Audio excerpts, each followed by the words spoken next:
마음, 양치 같은 마음, 그것 때문에 네가 10번째 계명을 지키지 못한다 하는 거예요. 한 가지 부족한 것이 바로 10번째 계명을 지킬 수가 없는 너희의 나약함이다 이거예요. 믿음의 연약함이다 하는 거예요. 그러면은 이 가론이 남의 것을 뺏어왔으니까 뭐 도둑질을 했으니까 예수님이 왜 이렇게 말씀을 하실까요? 이 말씀에 이 본문을 가만히 들여다보고 기도를 하면서 보니까 왜 이 사람한테 뭐 부족한 것이 한 가지가 있다 하시고, 왜 재물을 얘기하시고 소유를 얘기하시고 이웃을 얘기하시고, 왜 팔지 않느냐, 너의 것을 왜 안 팔어, 좀 팔아봐, 그래서 소용되는 대로 좀 쓰자, 이웃을 위하여, 가난한 자들을 위하여. 너희의 손만 바라보고 있는 저 난처해 보는 얼마나 불쌍한 사람들, 저 사람들을 위해서 나눠줄 수는 없느냐. 그것이 바로 10번째 계명을 네가 지키지 못한 거야. 네가 그걸 몰랐지. 알았더라면 네가 행했을 것이다. 그리하면 하늘에서 보화가 네게 있으리라. 그리고 와서 나를 좇으라. 그러니까 이웃에게 먼저 베풀고 나의 것이라고 펴지지 말라는 거예요. 왜? 네가 그 재물을 너의 소유로 만들기 위해서, 축적하기 위해서 네가 뭘 해서? 일을 열심히 해서, 그러면 일을 열심히 할 수 있도록 김 사장, 박 사장, 오 사장 다 만나면서 인간관계를 잘 좋게 가지면서 재물을 모을 수 있었던 거, 사업을 잘 할 수 있었던 거, 너의 그 좋은 성격을 누가 주셨어? 하나님이 주셨어.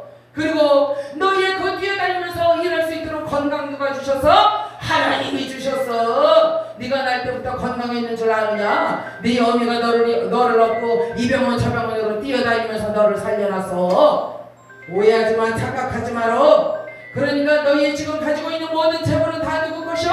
바로 하나님의 것이다 하는 거예요. 그러므로 저와 여러분은 어떻습니까? 어떠한 재물을 우리가 가장 소중하게 여기는 것들을, 그것이 꼭 재물만 얘기하는 거 아니에요. 자식도 얘기하는 거예요. 남편도 얘기하는 거예요. 아내도 얘기하는 거예요. 우리가 이 땅에 살면서 가지고 소유하고 누리며 살고 있는 모든 것들, 만나고 지키고 싶은 사람들, 아들이요, 딸이요, 남편이요, 아내요, 우리가 다 지키고 싶잖아요. 사랑하는 사이니까. 그런데 그것을 우리가 이것을 지켜야 되는데, 그것을 지키는 이유가 무엇이냐? 바로 내 이웃의 사람들도 우리가 그것처럼, 나의 소중한 사람들처럼 지켜줘야 한다는 거예요. 내 와이프라고 해서 내 와이프만 사랑할 게 아니에요. 내 남편이라고 해서 내 남편만 소중하게 생각할 게 아니란 말이에요. 김 집사도 사랑해야 되고, 오 장로도 사랑해야 되고. 에휴, 정말 우리가 하나님께서 오늘날 우리가 지킬 수 있는 계명을 주신 것은 10개밖에 안 돼요. 예전에 유대 시대는 어땠어요? 구약 시대는 뭐 900 몇 개인가 1000 몇 개인가 그랬대요. 계명이. 그걸 다 어떻게 지키면서 사느냐고요. 그런데 오늘날 10가지밖에 안 주셨는데, 그것들 가운데서 저와 여러분은 몇 가지만 지키고 몇 가지는 못 지키고 계십니까? 예수님이 진정으로 원하는 것은 이 청년 가론에게 한 가지 부족한 것, 그것은 바로 어떻게 해야 채워지느냐? 가서 팔어. 부동산 팔어. 지금 현찰 없어? 그러면 부동산 팔어. 네 지하방에 있는 그 부동산 갖다 열어가지고 가방 열어. 거기 별거 다 있잖아. 그거 다 갖다 팔어. 그래가지고서는 현찰 만들어. 그래서 불쌍한 사람들을 먹여라, 입혀라. 그들에게 용도에 맞춰서 다 쓰도록 해줘라 하는 거예요. 그러므로 예수님께서 오늘 이 본문 말씀을 통해서 무엇을 우리에게 말씀하시고자 하시느냐면은, 진정으로 나의 참 제자가 되고 싶은 사람들이 여기에 모이셨죠? 진정으로 예수님의 제자가 되고 싶으신 거 맞아요. 저도 그래요. 그런데 진정으로 참 제자가 되려면은 어떻게 해야 되느냐? 누가복음 9장을 한번 펴보시기 바랍니다. 누가복음 9장 23절로 24절의 말씀 잠시 보시겠어요? 제가 읽어드리겠습니다. 또 무리에게 이르시되 아무든지 나를 따라오려거든 자기를 부인하고 날마다 제 십자가를 지고 나를 좇을 것이니라. 누구든지 제 목숨을 구원하고자 하면 잃을 것이요 누구든지 나를 위하여 제 목숨을 잃으면 구원하리라. 하나님께 온전하고 참된 영광을 올려드리는 사람이 바로 참된 제자입니다. 내가 편안하고 내가 즐거울 때 내 호기심이 발동할 때만 예수님을 쫓아다니는 게 아니라는 거예요. 그럴 때만 성경을 들여다보는 게 아니라는 거예요. 그럴 때만 기도하는 것이 아니라는 거예요. 심지가 굳은 자를 하나님이 쓰신답니다. 여러분들, 심지가 굳은 자는 누구냐 하면은 어떤 시기를 원하고 어떤 호기를 잡아서 나의 욕망을 채우려고 하는 거, 그게 아니라는 거예요. 하나님께서는 아둔하고 뭔가 좀 미련하고 어리숙해 보이고 좀 덤덤한 것 같아요. 성령 체험을 했나 도대체 아닌 것 같기도 하고 긴 것 같기도 하고 그런 분들이 있잖아요. 그러나 그렇게 세상적인 육적인 눈으로 볼 때는 그렇다 할지라도, 그러나 그의 중심을 보시는 분은 하나님이시기 때문에 하나님은 우리의 육성으로 보시는 것이 아니라 영성 가운데에 그의 영성에 되어서 가는 모습을 보고 계시기 때문에 하나님은 누구보다 철저하게 알고 계신다는 거예요.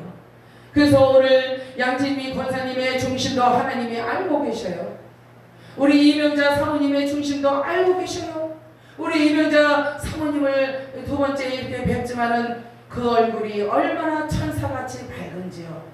그 10년 가운데에 하나님을 향한 사랑이, 아까도 찬양을 하면서 눈이 마주쳤는데 우리 사모님이 찬송을 이제 따라 부르시는 것을 제가 봤습니다. 그래서 얼마나 기쁘고 제가 좋았는지요. 지금 편찮으셔서 그렇지만은 그 영은 하나님과 교통을 하고 계시는 거예요. 그러니까 육신적으로 보이는 모든 것들로 우리는 참 제자가 될 수 없다 하는 말씀을 제가 드리고 싶은 것입니다. 오늘 이 본문에 말씀이 많은데 근데 시간이 다 됐어요. 오늘 늦게 시작을 해서 그러죠. 중요한 말씀만 하고 마치도록 하겠습니다. 구약 개념상의 부자는요, 축복을 받아야 부자가 된다는 거예요. 욥을 보면 아시잖아요.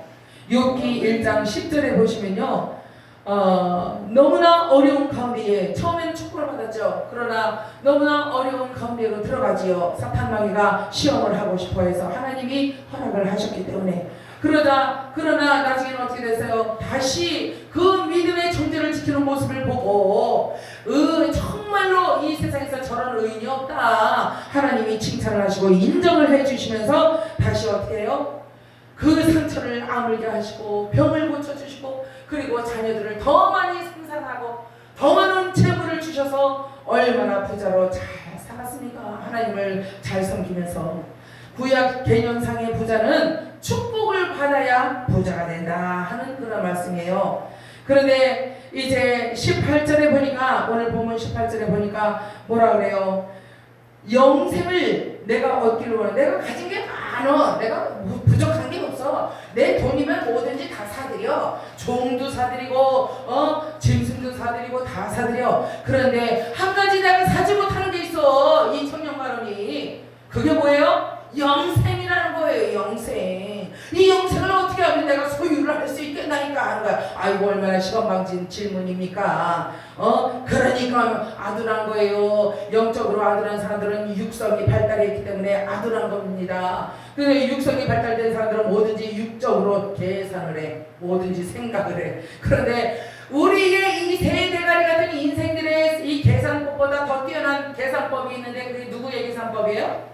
하나님의 계산법이다 이거예요. 하나님이 뭘 못하시겠어요? 뭘 모르시겠어요? 그런데 이 청년 간원이 어떻게 무엇을 해야 영생을 얻을까? 그러니까 질문을 못한 것 같은데 또 잘했어. 무엇을 해야? 어디서 영생을 사유? 그것도 아니야. 무엇을 해야 영생을 얻겠나? 이거 잘 물어봐서. 그러니까 예수님이 뭐라 그래요? 뭐라 그러세요? 네가 계명을 안 하니 그러니까 계명을 지켜라 이렇게 말씀하신 거예요. 그러니까 이 사람이 가론이 내가 이것도 지키고 이 몇 계명 지켰나이다 이렇게 얘기하잖아요. 그러니까 예수님이 뭐라 그래요? 그래요, 네가 다 잘 지켜서 알아. 네 부모도 공경하고 내가 알아. 그런데 한 가지가 부족하다는 거예요. 저와 여러분을 향하여 오늘 이 말씀을 통해서 양권사야 또 주목사야 이제 주님이 부르실 때 그렇게 부르시겠죠. 그러면서 우리를 향해서 부르시면서 호명하시면서 네가 과연 한 가지가 부족한데 그 한 가지 부족한 것이 무엇인지 네가 알고 있느냐 하는 거예요. 그거 모르면은 못 고쳐. 알아도 못 고치는데 모르면은 진짜 못 고치는 거예요.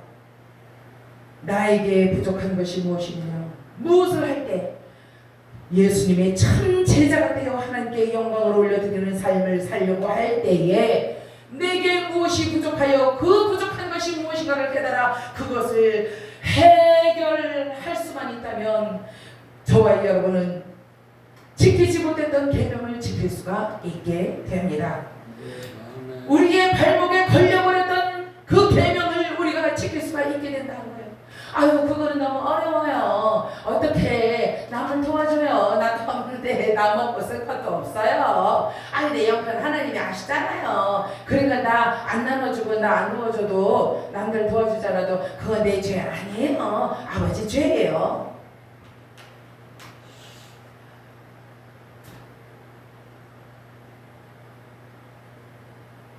약대가 바늘귀로 들어가는 것이 부자가 하나님의 나라에 들어가는 것보다 쉽다. 재물이 있는 자는 하나님의 나라에 들어가기가 어떻게 어려울까요?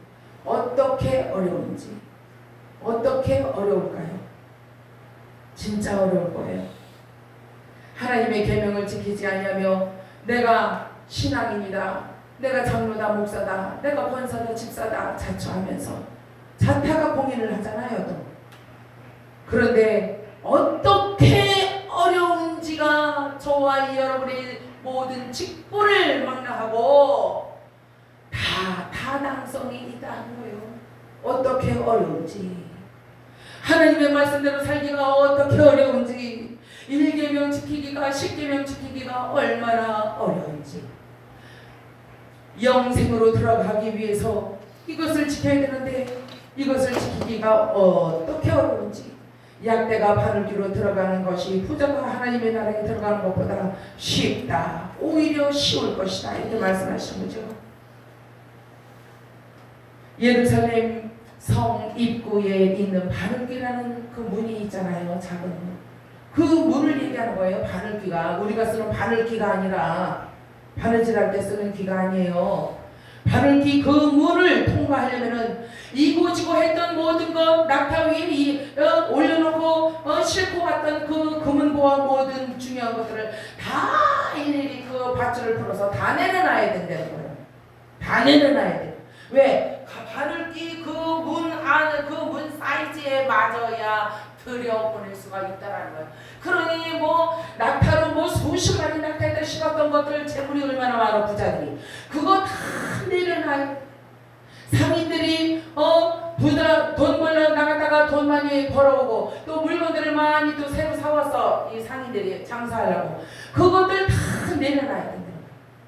이것은 무엇을 의미합니까? 저와 여러분들의 이 믿음, 잘못된 믿음, 연약한 믿음, 부족한 믿음 위에 올려놨던 모든 우리들의 탐욕, 우리들의 이기심, 우리들의 교만함, 이런 것들을 내려놓으라는 거예요. 그것을 의미하고 있는 것입니다. 그래야 이 바늘귀 문보다도 더 좁은 구원으로 가는 협소한 문을 통과할 수가 있다는 거예요. 그거 안 버리면 여러분들 구원 못 받아요. 죄송하지만 예수님만 믿으면 구원받는다고 하는 것은 혼적으로 이론적으로 일단 제1단계 기초 입문 과정에서 이제 가르치는 거고, 정말 예수 그리스도를 구주로 영접을 한 다음에는 무엇을 하라고 성경이 요구를 하고 있는가, 이 성경의 요구를 충족시켜 준 것이 바로 계명을 지키는 것이다 하는 거예요. 예수님의 마음을 기쁘게 해드리고 여름날에 시원한 냉수 한 그릇처럼 하나님의 마음을 시원하게 해드리고 할아버지가 덩어리가 가려운데 손자가 와서 학교 갔다 와서 얘야 빨리 내 덩어리 좀 긁어다오. 싫어요. 그리고 놀러가. 그런데 다른 손자가 또 와. 얘 내 덩어리 좀 긁어봐라. 그러니까 알았어요. 그러더니 두 손으로 그냥 팍팍 긁어주네요. 그 얼마나 시원해. 그 손주가 얼마나 이쁘겠어요. 하나님도 마찬가지예요. 저와 여러분이 이제는 진정으로 아버지 정말 이 보이는 것들에 현혹되지 아니하고 우리의 이 미혹거리들이 얼마나 많은 세상에 살고 있어요. 그러나 그 모든 것들을 우리가 다 내려놓고 그것들에 눈 돌리지 않고 마음 주지 않고 마음 빼앗기지 않고 왜 오늘날 왜 이토록 교회에 불란스러운 일들이 많은지 알 수가 없어요. 음란의 영이 얼마나 판을 치고 있는지 알 수 없어요. 그것은 목회자들도 마찬가지다 하는 겁니다. 근데 이 모든 것들이 왜 그래요? 미혹하는 영에 넘어갔기 때문이다 하는 거예요. 그 모든 것을 내려놓고 하늘귀 문보다도 더 협소한 구원의 문을 통과하기 위하여 우리는 하나님의 말씀을 붙들고 무릎을 꿇고 경외하는 마음으로 그 말씀을 두려워 떨며 한 가지라도 지키지 못하여 내가 이 보좌 간원같이 예수님께 질타를 받고 야단을 받고 나중에는 온전한 구원을 받지 못할지도 모른다 하는 그런 마음으로 하나님의 살아계신 생명의 말씀 앞에 영생을 얻기 위하여 어떠한 언행으로 우리가 나와야 하는가, 어떻게 찬양을 하고 어떻게 기도를 하고 어떻게 예배를 해야 하고 어떻게 설교를 해야 하는가, 우리는 분명히 다시 한번 짚어봐야 할 것입니다. 아멘. 이러한 은혜가 금세뿐만 아니라 하나님의 이 계명을 잘 지키면은 30절에 뭐라 그러냐면 금세에 있어 여러 배를 받고 내세의 영생을 받지 못할 자가 없다. 이 하나님의 말씀이 저와 여러분의 신비에 새겨져서 그 말씀대로 살아갈 때에 부단히 애쓸 때에 이러한 놀라운 축복의 말씀이 이루어질 줄로 믿습니다. 기도하겠습니다. 아버지 감사합니다. 오직 주 예수 그리스도로 우리가 옷을 입고 정욕을 위하여 육신의 일을 도모하지 말라고 하시는 말씀